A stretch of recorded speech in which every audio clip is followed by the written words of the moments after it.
Bismillahirrahmanirrahim. Assalamualaikum warahmatullahi wabarakatuh dan salam sejahtera. Hari ini saya nak membentangkan tajuk teori mentalis. Okay, kita lihat pengenalan dulu.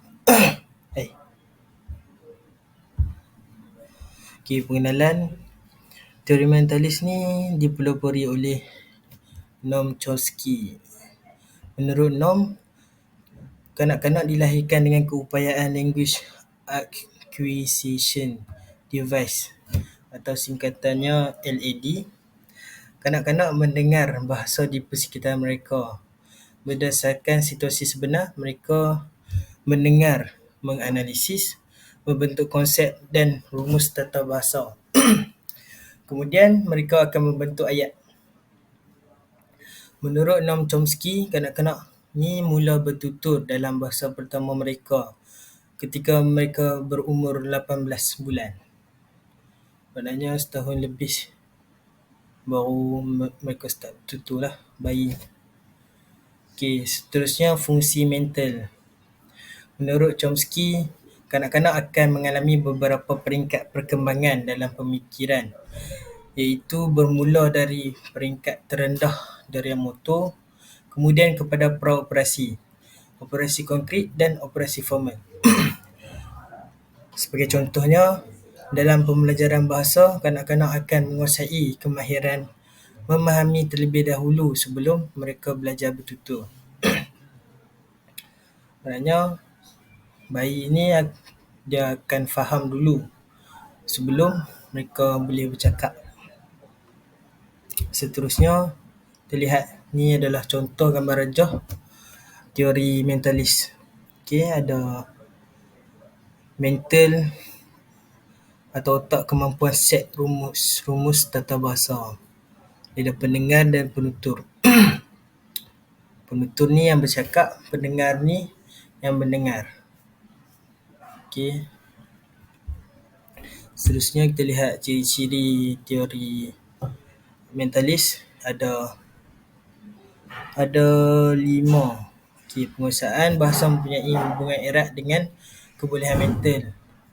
Kedua, manusia secara semulajadi mempunyai kebolehan untuk menguasai bahasa.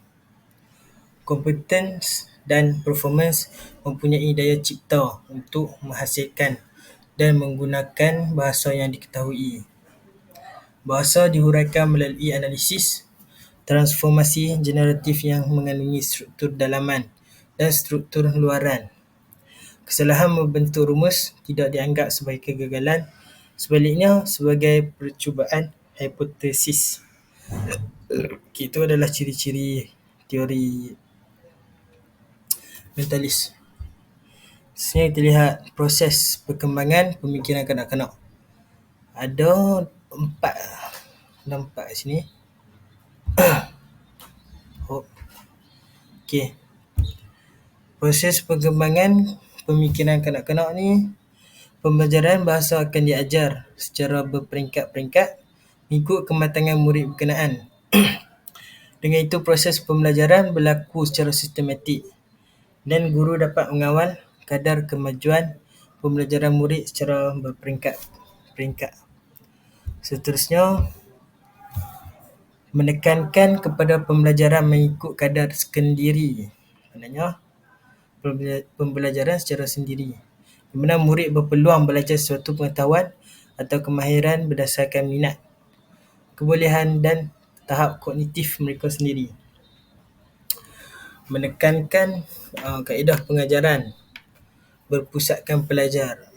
Pengajaran berpusatkan pelajar bermaksud pelajar terlibat secara aktif dalam aktiviti pembelajaran dan penggunaan bahan-bahan pembelajaran berbanding guru. Seterusnya, ciri tata bahasa. Terdiri daripada rumus-rumus yang berurutan dan teratur. Menghuraikan bagaimana bahasa boleh dihasilkan dan difahami. Menganalisis fonologi, morfologi dan juga sintaksis. Okay.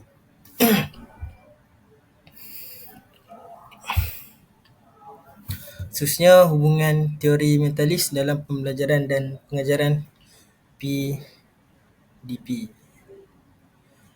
Ada dua perkara penting dalam penguasaan bahasa, iaitu kecakapan dan juga prestasi. Prinsip undang-undang bahasa ditekankan, tulisan dan bahasa diutamakan, pendekatan analisis, kaedah koda kognitif, teknik hafalan. Okey.